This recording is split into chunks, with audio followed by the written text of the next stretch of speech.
ಮಾಗಡಿ ತಾಲೂಕಿನ ತಾಳೆಕೆರೆ ಹ್ಯಾಂಡ್ ಪೋಸ್ಟ್ನ ರಾಷ್ಟ್ರೀಯ ಹೆದ್ದಾರಿ ತಡೆದು ಪ್ರತಿಭಟನೆ ನಡೆಸುವ ಮುನ್ನ ಹೇಮಾವತಿ ನೀರು ತರಬೇಕು, ಇಲ್ಲದಿದ್ದರೆ ನಮ್ಮ ಹೋರಾಟಕ್ಕೆ ಶಾಸಕ ಎಚ್.ಸಿ. ಬಾಲಕೃಷ್ಣ ಕೈಜೋಡಿಸಲಿ ಎಂದು ಹಸಿರು ಸೇನೆ ರಾಜ್ಯ ರೈತ ಸಂಘದ ಅಧ್ಯಕ್ಷ ಕೋಡಿಹಳ್ಳಿ ಚಂದ್ರಶೇಖರ್ ಕರೆ ನೀಡಿದರು. ತಾಲೂಕಿನ ತಾಳೆಕೆರೆ ಹ್ಯಾಂಡ್ ಪೋಸ್ಟ್ನಲ್ಲಿ ಹೇಮಾವತಿ ನೀರು ಮಾಗಡಿಗೆ ಎಂದು ಒತ್ತಾಯಿಸಿ ಏರ್ಪಡಿಸಿದ್ದ ಕನ್ನಡ ರಾಜ್ಯೋತ್ಸವ ಹಾಗೂ ಗಂಗಾ ಪೂಜೆಗೆ ಚಾಲನೆ ನೀಡಿ ಮಾತನಾಡಿದ ಅವರು, ಶಾಸಕ ಎಚ್.ಸಿ. ಬಾಲಕೃಷ್ಣ ಡಿಸಿಎಂ ಡಿಕೆ ಶಿವಕುಮಾರ್ಗೆ ಆಪ್ತರಾಗಿದ್ದು, ಅವರು ಯಾವ ರೀತಿ ಒತ್ತಡ ಏರುತ್ತಾರೋ ಗೊತ್ತಿಲ್ಲ. ಈ ಭಾಗಕ್ಕೆ ನೀರು ತರಬೇಕು, ಇಲ್ಲದಿದ್ದರೆ ರೈತರು ನಮ್ಮೊಂದಿಗೆ ವಿಧಾನಸೌಧ ಮುತ್ತಿಗೆಗೆ ಬರಬೇಕು. ಜಿಲ್ಲೆಯ ಉಪಮುಖ್ಯಮಂತ್ರಿ ಮಾಗಡಿಗೆ ನೀರು ತರಲು ಏಕೆ ವಿಳಂಬ ಮಾಡುತ್ತಿದ್ದಾರೆ ಗೊತ್ತಿಲ್ಲ. ನೀರು ತರಲು ಎಲ್ಲರೂ ಒಗ್ಗಟ್ಟಿನಿಂದ ಹೋರಾಟ ನಡೆಸಬೇಕು. ಈ ಭಾಗಕ್ಕೆ ನೀರು ಹರಿಯಬೇಕು ಎಂಬುದು ಎಲ್ಲರ ಒತ್ತಾಸೆಯಾಗಿದೆ ಎಂದರು. ಶಾಸಕ ಎಚ್.ಸಿ. ಬಾಲಕೃಷ್ಣ ಮಾತನಾಡಿ, ಹೇಮಾವತಿ ಎಕ್ಸ್‌ಪ್ರೆಸ್ ಕೆನಲ್ ಯೋಜನೆ ಈಗಾಗಲೇ ಜಾರಿಯಲ್ಲಿದೆ.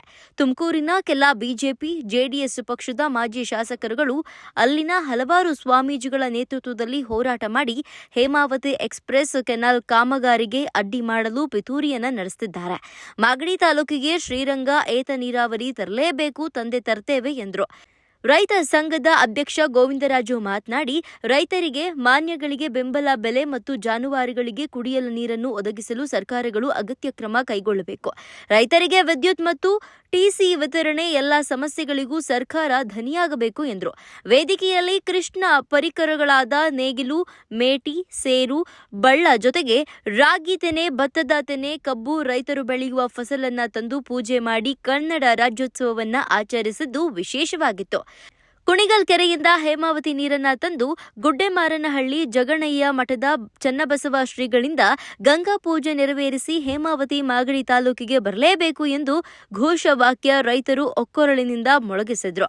ಗುಡ್ಡೆಮಾರನಹಳ್ಳಿ ಜಗಣಯ್ಯ ಮಠದ ಚನ್ನಬಸವ ಸ್ವಾಮಿ, ಬಿಡಿಸಿಸಿ ಬ್ಯಾಂಕ್ ನಿರ್ದೇಶಕ ಎಚ್.ಎನ್. ಅಶೋಕ್, ಜಿಲ್ಲಾ ಪಂಚಾಯಿತಿ ಮಾಜಿ ಅಧ್ಯಕ್ಷ ಎಂ.ಕೆ. ಧನಂಜಯ, ಮುಖಂಡೆ ಶೈಲಜಾ, ತಾಲೂಕು ಪಂಚಾಯಿತಿ ಮಾಜಿ ಅಧ್ಯಕ್ಷ ಶಿವರಾಜು, ಬಗಿನಗೆರೆ ರಂಗಸ್ವಾಮಿ, ಗಂಗೂನಹಳ್ಳಿ ಶ್ರೀನಿವಾಸ್ ಮೂರ್ತಿ, ಕುದೂರು ಹೋಬಳಿ ಅಧ್ಯಕ್ಷ ಮಂಜುನಾಥ್ ಇತರರು ಇದ್ದರು.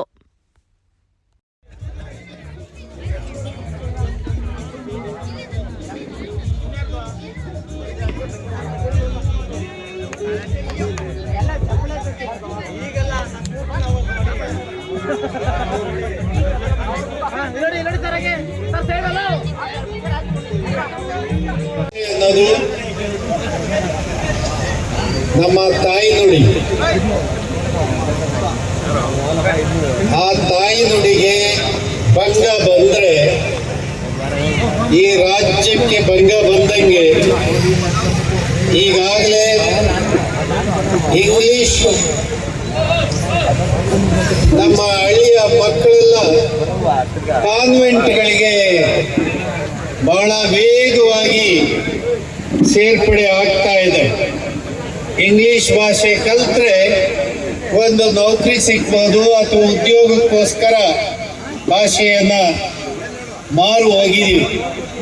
ಇದರ ಜೊತೆಗೆ ಹಿಂದಿ ಬಹಳ ಪ್ರಭಾವವನ್ನು ಬೀರ್ತಾ ಇದೆ. ಕನ್ನಡವನ್ನ ಆಕ್ರಮಣ ಮಾಡೋ ರೀತಿಯಲ್ಲಿ ಅದರ ಪ್ರಯತ್ನ ನಡೀತಾ ಇದೆ. ಇದನ್ನೆಲ್ಲದನ್ನೂ ಗಮನದಲ್ಲಿಟ್ಕೊಂಡು ಹೇಗೆ ಭಾಷೆ ಮತ್ತು ಈ ನಾಡಿನ ಹಿತಾಸಕ್ತಿಗೆ ನಾವು ಕೆಲಸ ಮಾಡಬೇಕು ಅನ್ನೋದನ್ನ ನಾವೆಲ್ಲ ವೇದಿಕೆ ಮೇಲಿರೋರು, ಮುಂಭಾಗದಲ್ಲಿರ್ತಕ್ಕಂಥ ಎಲ್ಲ ಕೇಳುಗರು ಒಮ್ಮತದ ಒಂದು ತೀರ್ಮಾನಕ್ಕೆ ಬರಬೇಕಾಗಿದೆ. ಆ ಕೆಲಸವನ್ನ ನಾವು ಮಾಡೋಣ. ವಿಶೇಷವಾಗಿ ಈ ಸಭೆಯಲ್ಲಿ ಮಾನ್ಯ ಮಾಗಡಿ ಶಾಸಕರು ಇರಬೇಕಾಗಿತ್ತು, ಅವರು ಬಂದಿಲ್ಲ. ನಾಳೆಯ ದಿನಗಳಲ್ಲಿ ನಾವು ಇಲ್ಲಿ ಡಿಮ್ಯಾಂಡ್ ಏನು ತರ್ತೀವಿ ಅದ್ರ ಬಗ್ಗೆ ಅಶೋಕ್ರವರು ಬಹಳ ಗಂಭೀರವಾಗಿ ಅವ್ರ ಗಮನಕ್ಕೆ ತರ್ತೀವಿ ಅಂತೇಳಿ ನಾನು ಭಾವಿಸ್ತೇನೆ. ಸ್ನೇಹಿತರೆ, ಈ ಭಾಗಕ್ಕೆ ನೀರು ಹರಿಬೇಕು ಅನ್ನೋದೇ ಎಲ್ಲರ ಒತ್ತಾಸೆ ಆಗಿದೆ. ಮಾಗಡಿ ಅಂದ್ರೆ ಕೆಂಪೇಗೌಡ ಅಂದ್ರೆ ಮಾಗಡಿ, ಕೆಂಪೇಗೌಡನ ಆಡಳಿತ ಅಂದ್ರೆ ಸಮೃದ್ಧಿ, ಶಾಂತಿ ಮತ್ತು ಪ್ರೀತಿ ವಿಶ್ವಾಸದ ಗೌರವಕ್ಕೆ ಕೆಂಪೇಗೌಡರು ಅಂತ ಹೇಳಿ ನಾವು ಇತಿಹಾಸವನ್ನ ಅಧ್ಯಯನ ಮಾಡಿದವರು ನಾವು ಅಂದ್ಕೊಂಡಿದ್ದೀವಿ. ಹಾಗೆ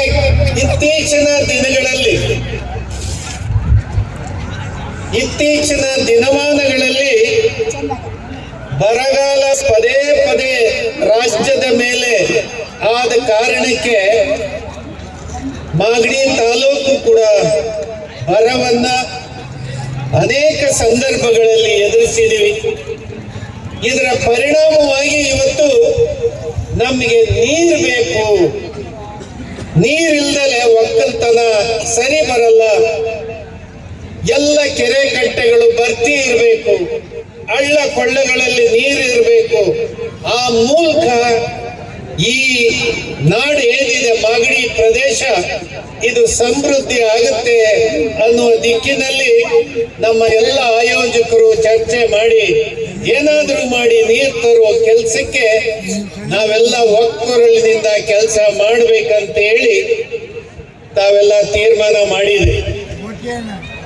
ಸ್ನೇಹಿತರೆ, ಕಳೆದ 1 ವರ್ಷದ ಹಿಂದೆ ರಾಷ್ಟ್ರೀಯ ಹೆದ್ದಾರಿಯಲ್ಲಿ ನಾವು ರಸ್ತೆ ಬಂದ್ ಮಾಡ್ತೀವಿ, ನೀರು ಬೇಕು ಅಂತ ಹೇಳಿ ಒತ್ತಾಸೆಯ ಮೂಲಕ ನಾವೆಲ್ಲ ರಸ್ತೆಗೆ ಬಂದ್ವಿ.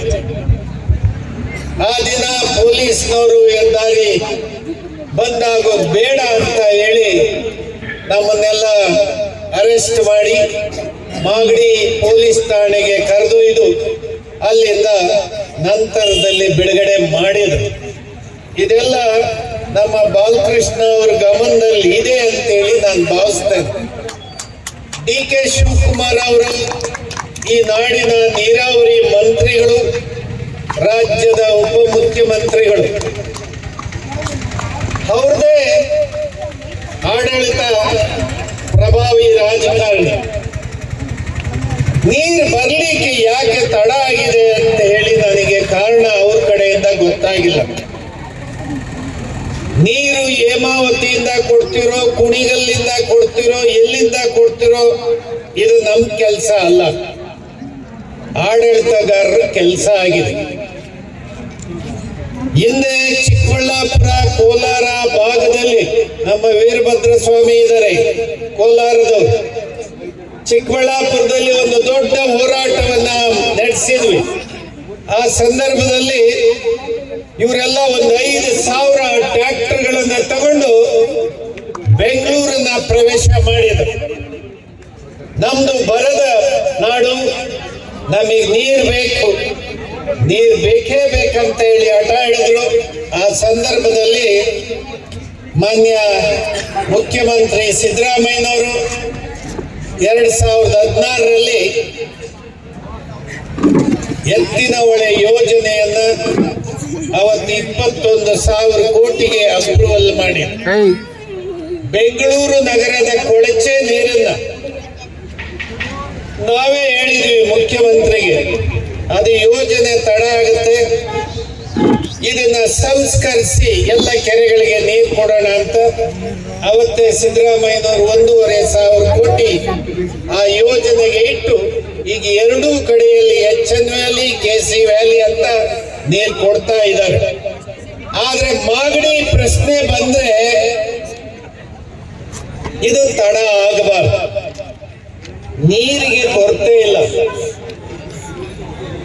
ಸ್ನೇಹಿತರೆ, ಕರ್ನಾಟಕದಲ್ಲಿ ನೀರಿಗೆ ಕೊರತೆ ಇಲ್ಲ. ನಮ್ಮ ನೀರು ಸುಮಾರು 3,500 TMC ನೀರು ನಮ್ಮ ಪಶ್ಚಿಮ ಘಟ್ಟದಲ್ಲಿ ಬಿದ್ದಿದ್ದು ಸಮುದ್ರ ಸೇರ್ತಾ ಇದೆ. ಅದರಲ್ಲಿ ಸ್ವಲ್ಪ ಭಾಗ ನೀರನ್ನ ನಾವು ಬಳಕೆ ಮಾಡಿದ್ರೆ ಬೀದರ್ನಿಂದ ಹಿಡಿದು ಚಾಮರಾಜನಗರದವರೆಗೆ ಹೇಮಾವತಿ, ಈ ಕನ್ನಡ ರಾಜ್ಯೋತ್ಸವ ಕೂಡ ಹೇಮಾವತಿ ನೀರಿಗಾಗಿ ಇದು 2ನೇ ವರ್ಷದ ಒಂದು ರಾಜ್ಯೋತ್ಸವ. ಒಂದು ವಿನೂತನವಾಗಿ ಸನ್ಮಾನ ಮಾಡತಕ್ಕಂಥ ಕಾರ್ಯಕ್ರಮ. ಇದಕ್ಕೆ ನಮ್ಮ ಕುಮಾರ್ ಅವರು, ಧನಂಜಯ್ ಅವರು ಮತ್ತು ನಮ್ಮ ಶ್ರೀಮತಿ ಶೈಲಜಾ ವೆಂಕಟೇಶ್ ಅವರು ಕೂಡ ಈ ಒಂದು ಕಾರ್ಯಕ್ರಮಕ್ಕೆ ಬಂದಿದ್ದಾರೆ. ಎಲ್ಲ ನನ್ನ ಯುವಕ ಮಿತ್ರರು ಕೂಡ ಇದ್ದಾರೆ. ಇವತ್ತು ನಮ್ಮ ದುರಂತ ಅಂತಂದ್ರೆ ನಾವು ನಮ್ಮ ಕನ್ನಡ ಭಾಷೆ ರಕ್ಷಣೆಗೋಸ್ಕರ ಹೋರಾಟ ಮಾಡ್ತಾ ಇರ್ತಕ್ಕಂಥದ್ದು ಆಗ್ಬೇಕು. ಮೊದಲು ನಮ್ಮ ತಾಯಿ ನುಡಿ, ಅನಂತರ ಎಲ್ಲ ಭಾಷೆಗಳನ್ನು ಕೂಡ ಕಲಿಬೇಕು ನಮ್ಮ ಮಕ್ಕಳುಗಳು. ಕಾರಣ ಏನಂದ್ರೆ ವಿಶಾಲವಾದಂಥ ಪ್ರಪಂಚದಲ್ಲಿ ಪ್ರತಿಯೊಬ್ಬರು ಕೂಡ ಬದುಕನ್ನು ಕಟ್ಕೊಳ್ತಕ್ಕಂಥ ಕೆಲಸ. ಆದರೆ ಮೊದಲನೇ ಆದ್ಯತೆ ನಮ್ಮ ತಾಯಿನಾಡಿಗೆ.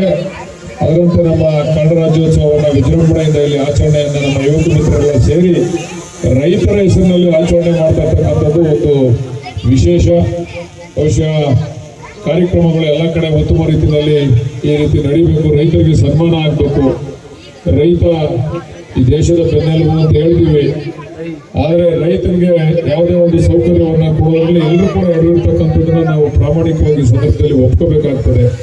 ಅದರಂತೆ ಇವತ್ತು ವಿಶೇಷವಾಗಿ ಹೇಮಾವತಿ ವಿಚಾರ ಈಗಾಗಲೇ ಚರ್ಚೆ ಆಗ್ತಾ ಇದೆ. ಈಗ ನೀವೆಲ್ಲ ನೋಡಿದ್ದೀರಾ, ಹೇಮಾವತಿ ನಮಗೆ ಬರಬೇಕು ಅಂತಂದ್ರೆ ಎಕ್ಸ್ಪ್ರೆಸ್ ಕ್ಯಾನಲ್ ಆಗಬೇಕು. ಎಕ್ಸ್ಪ್ರೆಸ್ ಕ್ಯಾನಲ್ ನಮ್ಮ ಮಾಜಿ ಲೋಕಸಭಾ ಸದಸ್ಯರಾದಂಥ DK ಸುರೇಶ್ ಅವರು ಮತ್ತು DK ಶಿವಕುಮಾರ್ ಅವರ ಪರಿಶ್ರಮದಿಂದ ಇವತ್ತು ನೇರವಾಗಿ ನಮಗೆ ನೀರನ್ನ ಯಾವುದೇ ತುಮಕೂರಿಗೆ ಹೋಗದೆ ನೇರವಾಗಿ 36 ಕಿಲೋಮೀಟರ್ ವ್ಯಾಪ್ತಿಯಲ್ಲಿ ಇಲ್ಲಿಗೆ ಬರ್ತಕ್ಕಂಥ ಕಾರ್ಯಕ್ರಮಕ್ಕೆ ಈಗಾಗಲೇ ಚಾಲನೆಯನ್ನು ಕೊಟ್ಟಿದ್ದೇವೆ. ಅದಕ್ಕೆ ಭಾರತೀಯ ಜನತಾ ಪಕ್ಷದವರು ಮತ್ತು ಜನತಾ ದಳದವರು ಯಾವ ರೀತಿ ತಡೆಯನ್ನು ಒಡ್ತಾ ಇದ್ದಾರೆ. ತುಮಕೂರಿನಲ್ಲಿ ಕೆಲವು ಸ್ವಾಮೀಜಿಗಳನ್ನು ಕೂಡ ಇಟ್ಕೊಂಡು ಹೋರಾಟವನ್ನು ಮಾಡ್ತಾ ಇರ್ತಕ್ಕಂಥದ್ದನ್ನು ಕೂಡ ನಾವು ನೋಡ್ತಾ ಇದ್ದೀವಿ. ಆದರೆ ಯಾವುದೇ ಕಾರಣಕ್ಕೆ DK ಶಿವಕುಮಾರ್ ಅವರು ಹೇಳಿದ್ದಾರೆ, ಇಲ್ಲ ಮಾಗಡಿ ತಾಲೂಕಿಗೆ ಶ್ರೀರಂಗ ಏತ ನೀರಾವರಿ ಆಗಲೇಬೇಕು, ಅದನ್ನು ಮಾಡೇ ತೀರ್ತೇವೆ ಅಂತಕ್ಕಂಥದ್ದನ್ನು ಈಗ ಆ ಕಾರ್ಯಕ್ಕೆ ಈಗಾಗಲೇ ಪೈಪ್ಗಳೆಲ್ಲ ಕೂಡ ಬರ್ತಾ ಇದ್ದಾವೆ. ಖಂಡಿತ ಈ ಕಾರ್ಯಕ್ರಮವನ್ನ ನಮ್ಮ ಘನ ಸರ್ಕಾರ ಸನ್ಮಾನ್ಯ ಸಿದ್ದರಾಮಯ್ಯನವರ ನೇತೃತ್ವದಲ್ಲಿ DK ಶಿವಕುಮಾರ್ ಅವರ ನೇತೃತ್ವದಲ್ಲಿ ಖಂಡಿತ ಅದನ್ನು ಜಾರಿ ಮಾಡೇ ತೀರ್ತೇವೆ ಅಂತಕ್ಕಂಥದ್ದನ್ನ ಪೊಳ್ಳು ಆಶ್ವಾಸನೆಗಳನ್ನ ಪೊಳ್ಳು ಭರವಸೆಗಳನ್ನ ಕೊಡೋದಿಲ್ಲ. ಅದರಿಂದ ದಯಮಾಡಿ ತಮ್ಮೆಲ್ಲರ ಸಹಕಾರ ಇರಲಿ. ರೈತರ ಬಹಳ ಹಸನಾಗಬೇಕು. ಈಗಾಗಲೇ ಸತ್ಯಗಾಲದಿಂದ ಮಂಚಿನ ಮೇಲೆ ಕಡುವ ಮುಖಾಂತರ ಮಂಚಿನ ಮೇಲೆ ಮತ್ತೆ ವೈಜಿಗುಡ್ಡಕ್ಕೆ ನೀರು ತುಂಬತಕ್ಕಂಥ ಕಾರ್ಯಕ್ರಮಕ್ಕೂ ಕೂಡ ಈಗಾಗಲೇ ಚಾಲನೆಯನ್ನ ಕೊಟ್ಟಿದ್ದೇವೆ. ಅದರಂತೆ ಇವತ್ತು ನೀರಾವರಿ ವಿಚಾರದಲ್ಲಿ ಒಂದು ಹೆಜ್ಜೆ ಮುಂದೆ ಹೋಗಿ ನಾವು ಕಾರ್ಯಕ್ರಮಗಳನ್ನ ಈ ಸರ್ಕಾರ ಮಾಡ್ತದೆ ಅಂತಕ್ಕಂಥದ್ದನ್ನ ಈ ಸಂದರ್ಭದಲ್ಲಿ ಹೇಳಿ, ಇವತ್ತು ನಮ್ಮ ಗೋವಿಂದರಾಜರವರು ಮತ್ತು ಎಲ್ಲ ಸ್ನೇಹಿತರುಗಳು ಸೇರಿ ವಿಶೇಷವಾದಂಥ ರೀತಿಯಲ್ಲಿ ಇವತ್ತು ಈ ಒಂದು ಕಾರ್ಯಕ್ರಮವನ್ನು ಆಯೋಜನೆ ಮಾಡಿದ್ದಾರೆ. ಈ ಒಂದು ಕಾರ್ಯಕ್ರಮಕ್ಕೆ ಪ್ರತ್ಯಕ್ಷವಾಗಿ ಪರೋಕ್ಷವಾಗಿ ಸಹಕಾರ ಕೊಟ್ಟಂತ ಎಲ್ಲರಿಗೂ ಕೂಡ ನಾನು ಈ ಸಂದರ್ಭದಲ್ಲಿ ಧನ್ಯವಾದಗಳನ್ನ ತಿಳಿಸಿ ಮತ್ತೊಮ್ಮೆ ಕನ್ನಡ ರಾಜ್ಯೋತ್ಸವದ ಶುಭಾಶಯವನ್ನ ಹೇಳಿ, ಈ ರೀತಿ ರೈತರ ಪರವಾಗಿರ್ತಕ್ಕಂಥ ಕನ್ನಡ ರಾಜ್ಯೋತ್ಸವವು ಸದಾಕಾಲ ಎಲ್ಲ ಕಡೆ ಆಚರಣೆಯನ್ನ ಮಾಡಲಿ. ರೈತರಿಗೆ ಉತ್ತೇಜನ ಕೊಡ್ತಕ್ಕಂಥ ಕೆಲಸ, ಅವರಿಗೆ ಸನ್ಮಾನ ಮಾಡ್ತಕ್ಕಂಥ ಕೆಲಸ ಪ್ರತಿ ವರ್ಷ ಕೂಡ ನಡೀಲಿ ಅಂತ ಆಶಿಸ. ಮಾಗಡಿಗೆ ಹೇಮಾವತಿ, ಮಾಗಡಿಗೆ ಹೇಮಾವತಿ ನಮಗೆ ಬೇಕು.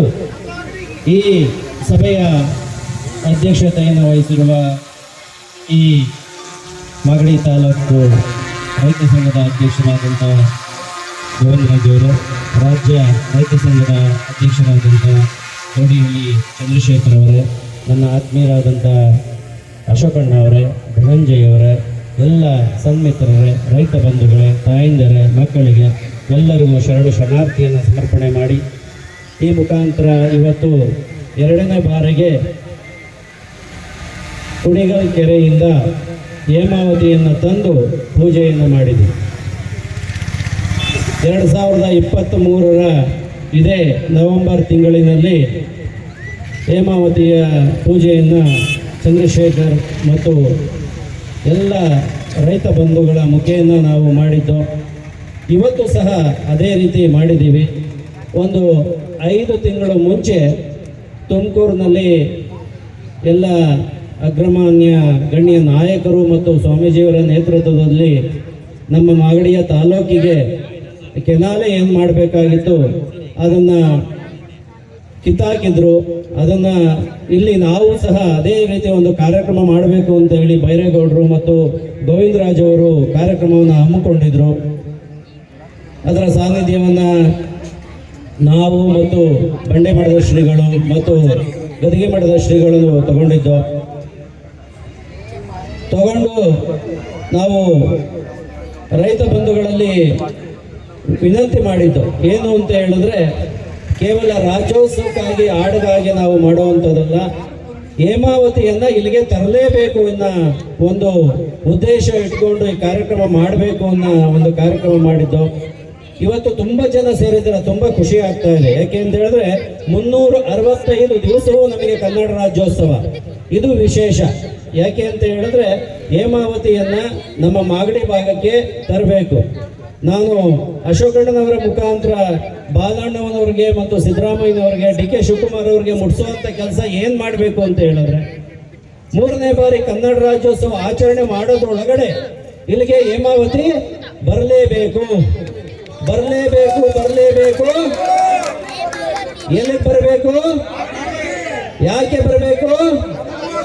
ರೈತರಿಗಾಗಿ ಬರಬೇಕು ಎಂಬ ಜಯಘೋಷದೊಂದಿಗೆ ಈ ಕನ್ನಡ ರಾಜ್ಯೋತ್ಸವವನ್ನ ನೆಕ್ಸ್ಟ್ 2025 ಶಿವರಾತ್ರಿ ಒಳಗಡೆ ಶಿವನ ಅಭಿಷೇಕಕ್ಕೆ, ಮಾಗಡಿಯ ಸೋಮೇಶ್ವರನಿಗೆ ಈ ಅಭಿಷೇಕಕ್ಕೆ ನೀರನ್ನು ನಾವು ತಗೊಳ್ಬೇಕು ಅನ್ನೋ ಸಂಕಲ್ಪವನ್ನ ಮಾಡಿ, ಹಾಗೆ ಸುಖಪುರಿಯ ಶ್ರೀ ಸುಬ್ಬನಹಳ್ಳಿಯ ಲಕ್ಷ್ಮೀ ನರಸಿಂಹಸ್ವಾಮಿ ದೇವಸ್ಥಾನ, ಇಲ್ಲಿನ ಆದಿದೈವ ಆದಂತ ರಂಗನಾಥ ಸ್ವಾಮಿ ದೇವಸ್ಥಾನಕ್ಕೆ ನಾವು ಕೊಡ್ತೀವಿ ಅನ್ನೋ ಮಾತುಗಳನ್ನ ಅಣ್ಣ ಬಾಲಣ್ಣವರ ಮುಖಾಂತರ ಅಶೋಕಣ್ಣ ಅವರು ಹೇಳಿಸ್ಬೇಕು. ಯಾಕೆ ಅಂತ ಹೇಳಿದ್ರೆ ಅವರು ಇವತ್ತು ಈ ವೇದಿಕೆಯ ಮುಖ್ಯಸ್ಥರಾಗಿ ಅಲ್ಲಿ ಕೂತ್ಕೊಂಡಿದ್ದಾರೆ. ಯಾಕೆ ಅಂತ ಹೇಳಿದ್ರೆ ಹೋರಾಟಗಳ ಮುಖಾಂತರ ನಾವು ನೀರು ತರಬೇಕಾ, ಇಲ್ಲ ನಿಮ್ಮ ಮುಖಾಂತರ ನೀರು ತರಬೇಕಾ, ರೈತರ ಜೀವನಾಡಿಯಾಗಿ ಒಂದು ಬೆಳೆಗೆ ನಾವು ನೀರು ತರಬೇಕಾದಂತ ಪರಿಸ್ಥಿತಿ ಯಾಕೆ ಉದ್ಭವ ಆಗ್ಬೇಕು? ನಮ್ಮ ನೀರು ನಮ್ಮ ಹಕ್ಕು, ಮಾಗಡಿಗೆ ಹೇಮಾವತಿ. ಇಂಥ ಹೇಮಾವತಿಯನ್ನು ನಾವು ತಂದು ರೈತರ ಜೀವನಾಡಿಯಾಗಿ ರೈತರಿಗೆ ಕೆಲಸ ಮಾಡುವಂತ ಕೆಲಸವನ್ನ ನಾವೆಲ್ಲ ಒಗ್ಗೂಡಬೇಕು. ಮತ್ತು ಯಾವುದೇ ಒಂದು ಕಾರ್ಯಕ್ರಮದಲ್ಲೂ ಸಹ ನೀವು ಒಗ್ಗಟ್ಟಿನಿಂದ ಹೇಮಾವತಿಗಾಗಿ ನಾವು ಯಾವಾಗಲೂ ನೀವು ಕರೆದ್ರೆ ನಿಮ್ಮ ಸಂಗಡ ನಾವು ಇರ್ತೀವಿ ಅನ್ನೋ ಮಾತುಗಳನ್ನು ಸಹ ಹೇಳ್ತಾ, ಈ ಯಾವುದೇ ಒಂದು ಕಾರ್ಯಕ್ರಮ ಇರ್ಬೋದು ರೈತರಿಗಾಗಿ ನೀವು ಮಾಡಿದ್ರೆ ಖಂಡಿತವಾಗೂ ನಾವೆಲ್ಲ ತಾಲೂಕಿನ ಸ್ವಾಮೀಜಿಗಳು ಸಹ ನಿಮ್ಮ ಜೊತೆ, ನಿಮ್ಮ ಬೆನ್ನೆಲುಬಾಗಿ ನಿಲ್ತೀವಿ. ಇದಕ್ಕೆ ನೀವೆಲ್ಲ ಸಾಕ್ಷೀಭೂತರಾಗಿ ಈ ಹೇಮಾವತಿ ನೀರನ್ನ ಇಲ್ಲಿಗೆ ತರಬೇಕು. ನೋಡಿ ಇವತ್ತು ಎಷ್ಟು ಜನ ಸೇರಿದ್ದೀರಾ. ಅವತ್ತಿನ ದಿವಸ ಚಂದ್ರಶೇಖರ್ ಅವ್ರನ್ನ, ಗೋವಿಂದರಾಜ್ ಅವ್ರನ್ನ, ಬೈರೇಗೌಡ ಅವ್ರನ್ನ ಪೊಲೀಸ್ ಇಲಾಖೆಯವರು ಅರೆಸ್ಟ್ ಮಾಡಿದಾಗ ಕೇವಲ 50ರಿಂದ 60 ಜನ ಇದ್ರೆ, ಇವತ್ತು ಸಾವಿರಾರು ಸಂಖ್ಯೆ ಜನ ಇಲ್ಲಿ ಇದ್ದೀರಾ. ಅದೇ ರೀತಿ ಮುಂದಿನ ಹೋರಾಟಕ್ಕೆ ನಾವು ದಿಕ್ಸೂಚಿಯನ್ನ ಕೊಡ್ತಾ ಈ ಕನ್ನಡ ರಾಜ್ಯೋತ್ಸವ ಮತ್ತೆ ಪ್ರತಿ ದಿವಸ ಹೇಮಾವತಿಗಾಗಿ ಹೋರಾಟವನ್ನ ಮಾಡ್ತಾ ನಾವು ಇದನ್ನ ವಿಜೃಂಭಣೆಯಿಂದ ಆನಂದಿಸ್ಕೊಂಡು ರಂಗನಾಥ ಸ್ವಾಮಿ ಅವರಿಗೆ ಅಭಿನಂದಿಸ್ಕೊಂಡು ನಾವು ಬಾಲಣ್ಣ ಅವ್ರದಲ್ಲಿ ನಾನು ವಿಶೇಷವಾಗಿ ಕೇಳ್ತಾನೆ. ಬಾಲಣ್ಣ ಅವ್ರನ್ನ ಸುಮಾರು 25 ವರ್ಷಗಳಿಂದ ಬಲ್ಲೆ. ನಾನು ಬೇಲಿಮಠದಲ್ಲಿ ವಿದ್ಯಾಭ್ಯಾಸ ಮಾಡುವಂತ ಸಂದರ್ಭದಲ್ಲಿ ಪರಮ ಪೂಜ್ಯರ ಹತ್ರ ಬಂದು ಅವರು ಆಶೀರ್ವಾದ ಮಾಡ್ತಿದ್ರು. ಪ್ರಪ್ರಥಮವಾಗಿ ಅವರು ಶಾಸಕರಾಗಿ ಆಯ್ಕೆಯಾಗಿದ್ದು ಬಿಜೆಪಿಯಿಂದ. ಹಾಗೂ ಸಹ ಅವರ ಜೊತೆಯಲ್ಲಿದ್ದೆ, ಅವರ ಒಡನಾಟ ನನಗೆ ಗೊತ್ತಿದೆ. ಹಾಗೆ ಬಾಲಣ್ಣವರು ಕೊಟ್ಟಂತ ಮಾತನ್ನ ಯಾವುದೇ ಕಾರಣಕ್ಕೂ ಮರೆಯೋದಿಲ್ಲ. ಅದೇ ರೀತಿ ಅಶೋಕಣ್ಣ ಅವರು ಇದೇ ತರ ಮಾತನ್ನ ಕೊಟ್ಟು ಈ ವೇದಿಕೆಯಿಂದ ಅವರು ಒಂದು ಮಾತುಗಳನ್ನ ಹೇಳ್ಬೇಕು ಅಂತ ಕೇಳ್ಕೊಂತ ಈ ಕನ್ನಡ ರಾಜ್ಯೋತ್ಸವ ಏನಕ್ಕಾಗಿ ಮಾಡಿದೀವಿ ಅನ್ನೋದನ್ನ ಅವ್ರಿಗೆ ಅವ್ರು ತಿಳಿಸ್ಬೇಕು ಅಂತ ಹೇಳಿ ನನ್ನ 2 ಮಾತುಗಳಿಗೆ ವಿರಾಮ ಇಡ್ತಾ ಇದ್ದೀನಿ. ಶೋಭಯ. ಈ ವಿಚಾರದಲ್ಲಿ ಸ್ವಾಮೀಜಿಯವರು ಏನು ಈ ವೇದಿಕೆ ಮುಖಾಂತರ ನಮ್ಮೆಲ್ಲರನ್ನ ಎಚ್ಚರಿಸ್ತಾ ಇದ್ದಾರೆ, ಅಥವಾ ಚಂದ್ರಣ್ಣವರು ಅಥವಾ ರೈತ ಸಂಘದ ಎಲ್ಲ ಪದಾಧಿಕಾರಿಗಳ ಆಗ್ರಹ ಏನಿದೆ, ನಾನು ನಿಮ್ಮೊಳಗೊಬ್ಬ, ನಾನೇನು ಬೇರೆ ಕಡೆಯಿಂದ ಬಂದವಂತಲ್ಲ, ಅದೇ ಹುಲಿಕಟ್ಟೆಯ ರೈತ ಕುಟುಂಬದ ನಾನೊಬ್ಬ ರೈತನಾಗಿ ಈ ತಾಲೂಕಿಗೆ ಅತಿ ಅವಶ್ಯವಾಗಿ ಬೇಕಾಗಿರ್ತಕ್ಕಂಥ ಹೇಮಾವತಿಯ ನೀರು ಅದು ನಮ್ಮ ಹಕ್ಕು ಕೂಡ. ಕೊನೆ ರಿಸೀವಿಂಗ್ ಪಾಯಿಂಟ್ ತಿಪ್ಪಗೊಂಡಳ್ಳಿ ನಮ್ಮ ಎತ್ತಿನಹೊಳೆಯಿಂದ ಬರ್ತಕ್ಕಂಥ ನೀರು, ನೇತ್ರಾವತಿ ಎತ್ತಿನಹೊಳೆ ಪ್ರಾಜೆಕ್ಟ್ ಅಲ್ಲಿ ಬರ್ತಕ್ಕಂಥದ್ದು ಲಾಸ್ಟ್ ರಿಸೀವಿಂಗ್ ಪಾಯಿಂಟ್ ತಿಪ್ಪಗೊಂಡಳ್ಳಿ ರಿಸರ್ವಾಯರು. ಈ 2 ವಿಚಾರದಲ್ಲಿ ಪ್ರಾಮಾಣಿಕವಾದಂಥ ಪ್ರಯತ್ನ ನಡೀತಾ ಇದೆ. ಮಧ್ಯದಲ್ಲಿ 1 ತಿಂಗಳು 2 ತಿಂಗಳು ಚುನಾವಣೆಗಳು, ಈ ಪ್ರಯತ್ನದಲ್ಲಿ ಸ್ವಲ್ಪ ಎಡರುತೊಡರುಗಳಾಗಿರ್ತಕ್ಕಂಥದ್ದನ್ನ ಅತ್ಯಂತ ಶೀಘ್ರವಾಗಿ ನೀರು ತರೋ ವಿಚಾರದಲ್ಲಿ ಬಾಲಣ್ಣವ್ರ ಗಮನ ಇರ್ಬೋದು, ಅಥವಾ ನಮ್ಮ ನಾಯಕರಾದಂಥ ಡಿ ಕೆ ಶಿವಕುಮಾರ್ ಸಾಹೇಬ್ರ ಗಮನವನ್ನು ತಾಲೂಕಿನ ಶಾಸಕರ ಮುಖಾಂತರ ಸೆಳೆದು ಅತಿ ಅವಶ್ಯವಾಗಿ ಆಗ್ಬೇಕಾಗಿರೋಂಥ ಕೆಲಸಕ್ಕೆ ಚಾಲನೆಯನ್ನ ಕೊಡ್ತೀವಿ ಅಂತಕ್ಕಂಥ ಮಾತನ್ನ ಪ್ರಮಾಣವನ್ನ ಮಾಡ್ತಾ ಇದ್ದೀನಿ ಸ್ವಾಮಿ. ಇದು ನಮ್ಮ ಕರ್ತವ್ಯ ಕೂಡ. ಇದು ವೇದಿಕೆ ಮೇಲೆ ಯಾವುದೋ ಒಂದು ಜನ ಸೇರಿದಾಗ ಹುಬ್ಬುಬ್ಬಿ ಮಾತಾಡ್ತಕ್ಕಂಥ ವಿಚಾರ ಅಲ್ಲ, ಇದು ಭಾವನೆಗಳಿಗೆ ಸಂಬಂಧಪಟ್ಟಂತ ವಿಚಾರ. ಇದು ಪ್ರಮಾಣವಾಗೂ ಆಗ್ತಕ್ಕಂಥ ವಿಚಾರ ಅನ್ನೋಂಥ ಮಾತನ್ನ ಎಲ್ಲ ರೈತರಿಗೆ ನಾನು ಹೇಳ್ತಾ ಇದ್ದೀನಿ, ಇದು ಸತ್ಯ ಸ್ವಾಮಿ.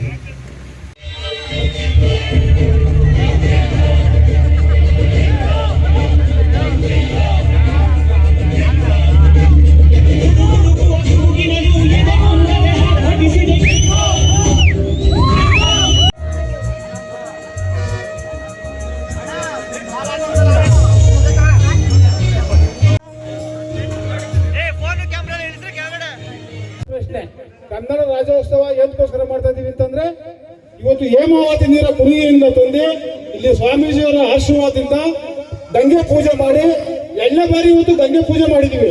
ಯಾಕೆ ಅಂತಂದ್ರೆ ನಮ್ಮ ಮಾಗಡಿ ತಾಲೂಕು ಅಭಿವೃದ್ಧಿ ಆಗಬೇಕು. ನಮ್ಮ ಶಾಸಕರು, ಜನಮೆಚ್ಚಿನ ನಾಯಕರು ಇವತ್ತು ಬಾಲಣ್ಣರು ಇದರ ಏನಂತಾರೆ, ಬಾಲಣ್ಣರು ನಾವೆಲ್ಲ ಬಾಲಣ್ಣರು ಮಾತಾಡಿದೆ, ಬ್ರದರ್ ಇನ್ನು ಅರ್ಧ ಗಂಟೆಲಿ ಬರ್ತೀನಪ್ಪ, ಬಂದ್ರೆ ಬರ್ತೀನಿ ಅಂತ ಹೇಳವ್ರೆ. ಇವತ್ತು ನಮ್ಮ ಶಾಸಕರು ಇನ್ನು ಮುಂದೆ ಹೇಮಾವತಿ ನೀರು ಫೆಬ್ರವರಿಗೆ ಹೇಮಾವತಿ ನೀರು ಕೆಲಸ ಕಾಮಗಾರಿ ನಾನು ADI ಹತ್ರ ಮಾತಾಡಿದೆ, ಇನ್ನು ಫೆಬ್ರವರಿಗೆ ಕೆಲಸ ಮುಕ್ತಾಯ ಆಗ್ತದೆ. ಒಂದು 5-6 ಕೆರೆ ನೀರು ಬಿಡ್ಬೋದು ಅಂತ ಹೇಳಿದರೆ, ಬಾಲನ ಸಹಕಾರದೊಂದಿಗೆ ಇವತ್ತು ನಮ್ಮ ತಾಲೂಕಿಗೆ ಹೇಮಾವತಿ ನೀರು ಬಂದ್ರೆ ಅವ್ರು ಮುಂದಿನ ದಿವಸದಲ್ಲಿ ಒಳ್ಳೆ ಅಭಿವೃದ್ಧಿ ಮಾಡಿದ್ರೆ ತಾಲೂಕು ಜನ ಅವ್ರು ಕೈ ಬಿಡಲ್ಲ. ಇವತ್ತು ಅದಕ್ಕೋಸ್ಕರ ಬಾಲನವ್ರಿಗೆ ಅವ್ರು ಇನ್ನೊಂದು ಅರ್ಧ ಗಂಟೆ ಬರ್ತಾರೆ. ಇವ್ರು ಹೇಮಾವತಿ ನೀರು ನಮ್ಮ ಮಾಗಡಿ ತಾಲೂಕಿಗೆ ಬೇಕು. ಜೈ ಹಿಂದ್, ಜೈ ಕರ್ನಾಟಕ. ಪ್ರತಿ ವರ್ಷ ಮಾಡ್ಕೊಂತ ಇದ್ರೆ ಅವ್ರಿಗೆ ದೇವರು ಒಳ್ಳೇದ್ ಮಾಡ್ಲಿ. ಏನು ಹೇಮಾವತಿ ಬಗ್ಗೆ ಹೇಳಿದ್ರು, ಖಂಡಿತ ಬಾಲಣ್ಣವರು ಅದಕ್ಕೆ ಸಮಾಪಿತ್ತು. ನಮ್ಮ ಮಾಜಿ ಸಂಸದರಂತ ಸುರೇಶ್ ಅವರು ಬಹಳ ಇದು ಜವಾಬ್ದಾರಿಯಿಂದ ಕೆಲಸ ಮಾಡ್ತಾ ಇದ್ದಾರೆ. ಖಂಡಿತ ಈ ತಾಲೂಕಿಗೆ ಹೇಮಾವತಿನ ಹರಿಸ್ತಾರೆ ಅಂತ ಹೇಳ್ತಾ ನನಗೆ 2 ಮಾತನ್ನ ಕೊಟ್ಟಂತ